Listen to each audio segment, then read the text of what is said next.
Everyone, एसडीवीपी online Hindi classes में आपका स्वागत है।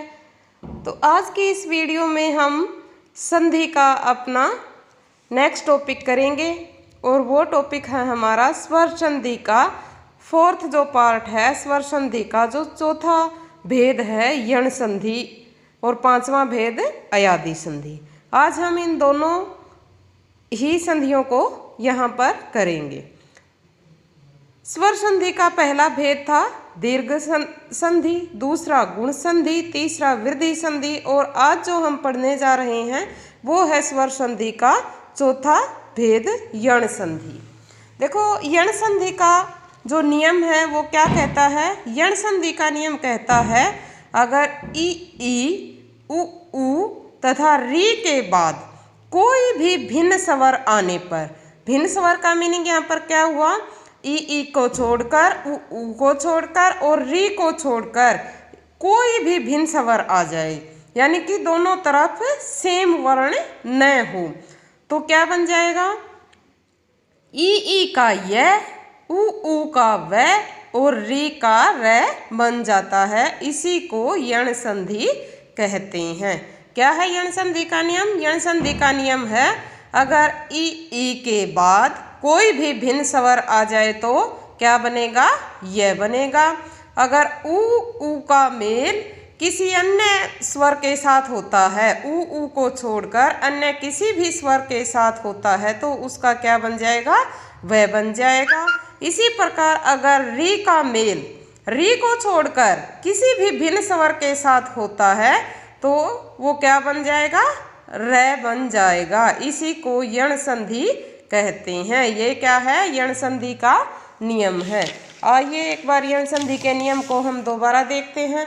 यण संधि के जो नियम है उसके अनुसार ई घन ई को छोड़कर कोई भी स्वर आने पर, यानी कि जो संधि के जो दो शब्द हैं, पहला जो शब्द है उसका जो अंतिम वर्ण है वो या तो ई हो या ई हो, और जो दूसरा शब्द है उसका जो प्रथम वर्ण है वो ई या ई ना हो। इसके अलावा चाहे कोई भी स्वर आ जाए तो क्या बन जाएगा, यह बन जाएगा।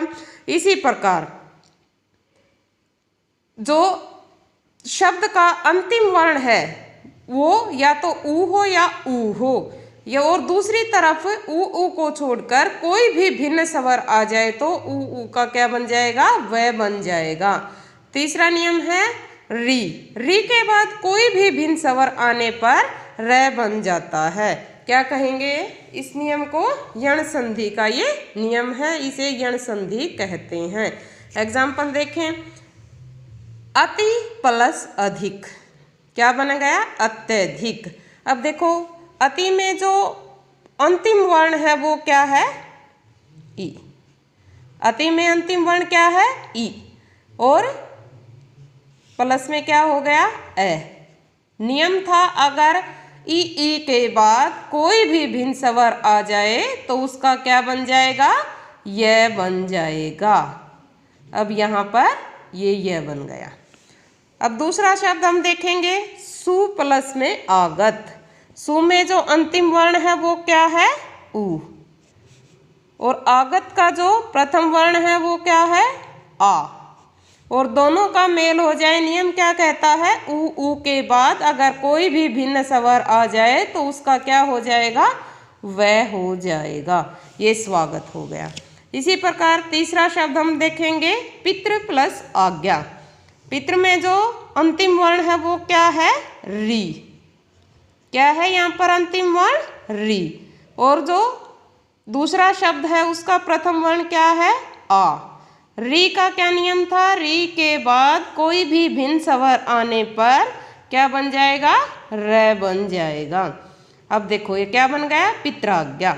और इसमें देखो एक बात और हमने देखी है कि यह, वह और र, ये तीनों ही जो वर्ण बने हैं इन तीनों का ही जो बदलाव हुआ है, ई और ए का मेल जो हुआ तो यह बना, उ और आ का मेल से वह बना, री के साथ आ का मिलन हुआ तो क्या बना, र बना।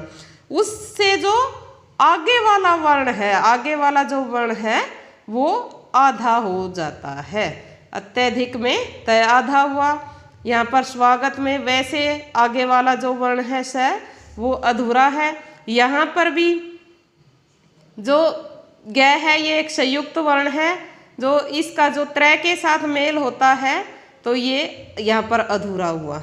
इस प्रकार से हमने देखा कि यण संधि के ये 3 नियम हैं। ई के बाद कोई भी भिन्न स्वर आने पर क्या बनेगा, यह बनेगा। उ के बाद कोई भी भिन्न स्वर आ जाए तो वह बनेगा।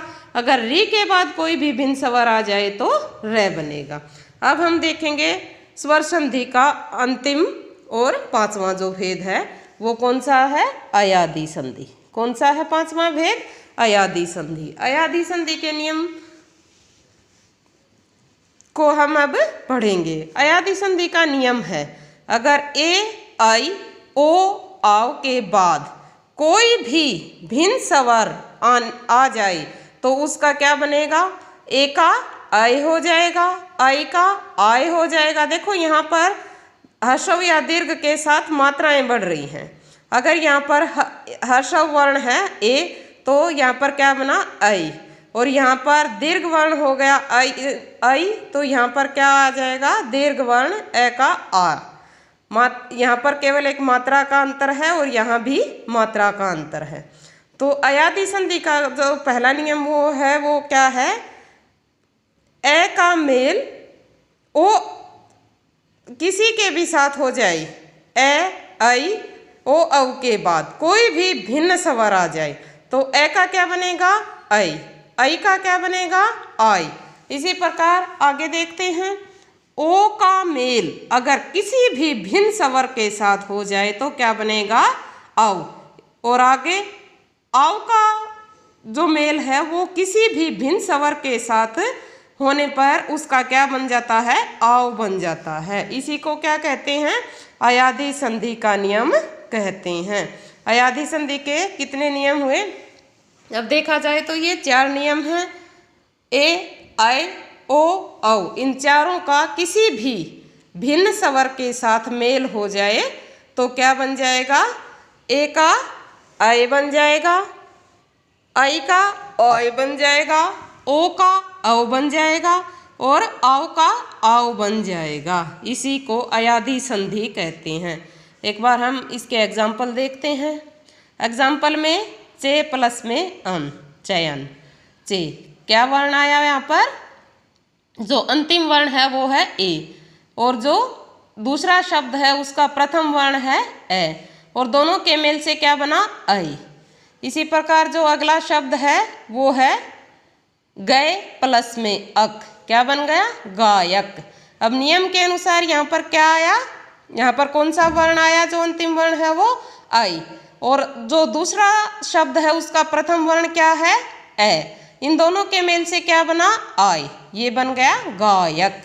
अब जो तीसरा शब्द देखेंगे वो है भो प्लस में अन, क्या बन गया, भवन। भो में जो अंतिम वर्ण है वो क्या है, ओ और जो दूसरा शब्द है उसका प्रथम वर्ण क्या है, ए। यानी कि ओ का मेल ऐसे हुआ तो क्या बना, औ बन गया।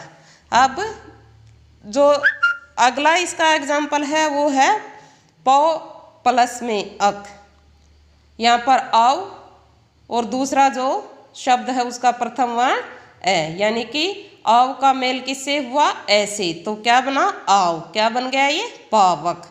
तो इस प्रकार बेटा हमने स्वर संधि के ये दोनों भेद आज किए हैं, यण संधि और अयादि संधि। आशा है आपको ये सब समझ आया होगा। नेक्स्ट वीडियो में हम व्यंजन संधि और विसर्ग संधि की परिभाषाएं करेंगे। Thank you and have a nice day.